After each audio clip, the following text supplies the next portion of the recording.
राजीव और संजय गांधी के साथ बचपन बीता। पिता तत्कालीन समय के जाने माने कवि थे। कवि पिता चाहते थे बेटा अच्छी नौकरी करे, पर बेटे में एक्टिंग का कीड़ा था। 21 वर्ष की उम्र में जब दिल टूटा तो कोलकाता से सीधे मुंबई पहुंच गए। मुंबई में फिल्मों में काम करने के लिए दरबदर की ठोकरें खाई, पर लंबी हाइट, भारी आवाज और सामने रंग के कारण उन्हें हर जगह से तिरस्कार मिला। लेकिन बाद में इन्हीं 3 वजहों से अमिताभ बच्चन का सितारा बुलंदियों को छूने लगा। अहमद अब्बास ने अमिताभ बच्चन को 1969 में 7 हिंदुस्तानी फिल्म में पहला ब्रेक दिया। 7 हिंदुस्तानी के बाद अमिताभ की 12 फिल्में लगातार फ्लॉप रहीं। अमिताभ की लंबी हाइट के कारण अमिताभ के साथ कोई भी अभिनेत्री काम नहीं करना चाहती थी। डायरेक्टर लगातार 12 फिल्में फ्लॉप होने के बाद साइड एक्टर के रूप में लेने लगे थे। लेकिन 4 साल कड़ी मेहनत के बाद अमिताभ की भी किस्मत चमक उठी।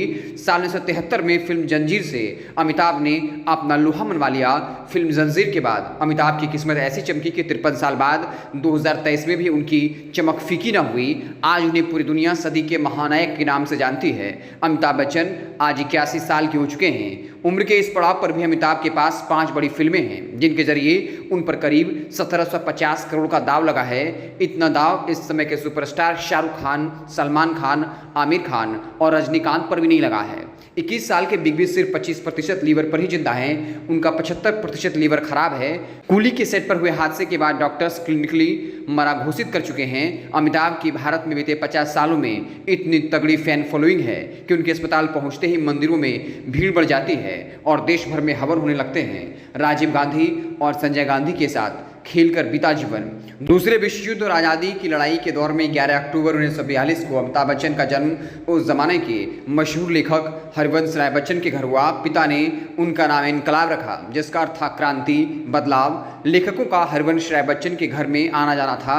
एक दिन मशहूर राइटर सुमित्रा नंदन पंत उनके घर नवजात बच्चे को देखने पहुंची। जब उन्हें पता चला कि हरिवंश राय बच्चन ने बेटे का नाम इनकलाब रखा है, तो उन्होंने नाम बदलकर अमिताभ करवा दिया। अमिताभ का अर्थ होता है अत्यंत तेजस्वी या गुणवान। बचपन में अमिताभ राजीव गांधी और संजय गांधी के साथ खेला करते थे। इलाहाबाद के बॉयज़ हाई स्कूल और नैनीताल के शेरवुड कॉलेज से पढ़ाई करने के बाद उन्होंने दिल्ली यूनिवर्सिटी के किरोड़ी मिल कॉलेज में आर्ट्स की मास्टर डिग्री ली। 21 साल की उम्र में नौकरी करने कोलकाता गए। हो गई मोहब्बत। 1963 में 21 साल की उम्र में अमिताभ बच्चन नौकरी की तलाश में इलाहाबाद से कोलकाता आ गए। कोलकाता की बड़ी शाह वेल्स नाम की शराब कंपनी में उन्हें क्लर्क की नौकरी भी मिल गई। यहाँ से निकले तो shipping firm bird and company में काम मिल गया। कुछ समय के लिए उन्होंने आईसीआई कंपनी में भी काम किया, जहाँ उनकी चंद्रा नाम की महाराष्ट्रीयन लड़की से मुलाकात हुई। अमिताभ उस लड़की के सीनियर थे। उनकी तनख्वाह 1500 रुपये थी और चंद्रा की महज 400। साथ काम करते हुए दोनों को प्यार हो गया। ये उनकी पहली मोहब्बत थी। अमिताभ ने जब उनसे शादी के लिए इजहार किया तो उन्होंने साफ इनकार कर दिया। इस बात से वो बुरी तरह टूट गए। दिल टूटने पर उन्होंने तुरंत नौकरी छोड़ दी, जिससे उन्हें 26 दिन की तनख्वाह भी नहीं मिली। नौकरी के बाद शहर भी छोड़ना था तो वे सीधे कोलकाता से मुंबई पहुंच गए। रेडियो स्टेशन में नौकरी मांगी तो कहा गया तुम्हारी आवाज़ सुनकर लोग भाग जाएंगे। मुंबई पहुंचकर अमिताभ बच्चन नौकरी के लिए एक दफ्तर से दूसरे दफ्तर चक्कर लगाते रहे। हर जगह से रिजेक्शन ही हाथ आया। एक बार वो रेडियो स्टेशन में नौकरी मांगने पहुंच गए। रेडियो में सिर्फ आवाज़ का ही काम था, तो उस समय मशहूर आवाज़ रहे अमीन सयानी ने उनका ऑडिशन लिया। आवाज़ सुनते ही अमीन बोल पड़े तुम्हारी आवाज़ बहुत भारी है, लोग इसे सुनकर भाग जाएंगे। ट्रेन में बांटी गई एक तस्वीर की बदौलत हीरो बन गए अमिताभ। हरिवंश राय बच्चन चाहते थे अमिताभ को ढंग की नौकरी करें, लेकिन उन्हें अभिनय में दिलचस्पी थी। हालांकि उनके बड़े भाई अजिताभ उनके मन में पनप रहे हीरो बनने के ख्वाब को अच्छी तरह जानते थे।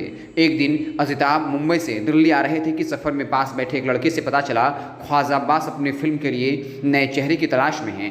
अजिताभ ने तुरंत अपने बैग से भाई की तस्वीर निकाली और उस लड़के को थमा दी। कह दिया ये तस्वीर उन तक पहुँचा दो। साथ ही उनसे संपर्क करने के लिए एक नंबर भी लिखा।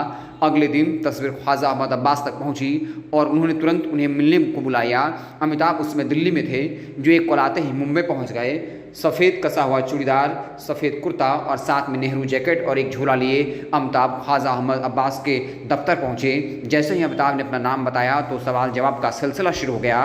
बातों ही बातों में जब ख्वाजा अब्बास को पता चला अमिताभ हरिवंश राय बच्चन के बेटे हैं, तो पूछा क्या घर से भाग कर आए हो। अमिताभ ने जवाब में ना कहा। इसके बावजूद ख्वाजा अब्बास ने हरिवंश राय बच्चन को खत लिखकर पूछा कहीं उनके बेटे की फिल्मों में आने पर ऐतराज़ तो नहीं। जब खत के जवाब में सहमति मिली तो कुछ दिनों बाद ख्वाजा ने 5000 रुपये देकर अमिताभ को साइन कर लिया।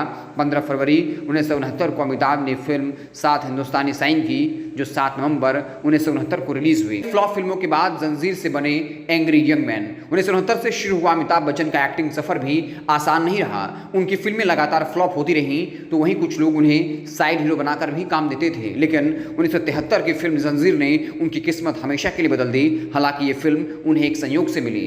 5 रुपए की टिकट को लोगों ने 100 रुपए में खरीदा। मशक्क़तों के बाद आखिरकार फिल्म 11 मई 1973 को रिलीज हुई। फिल्म मुंबई में कोई खास कमाल नहीं दिखा सकी। अमिताभ ये जानकर इस कदर नाराज हुए उन्हें तेज बुखार आ गया। फिल्म रिलीज के कुछ 4 दिन बीते थे। एक दिन प्रकाश मेहरा ने गेटी गैलेक्सी थिएटर के बाहर से गुजरते हुए देखा टिकट विंडो पर लोगों की भीड़ लगी हुई है और भगदड़ का आलम है। पास जाकर देखा तो फिल्म देखने की होड़ में लोग 5 रुपए की टिकट 100 रुपए में खरीद रहे थे।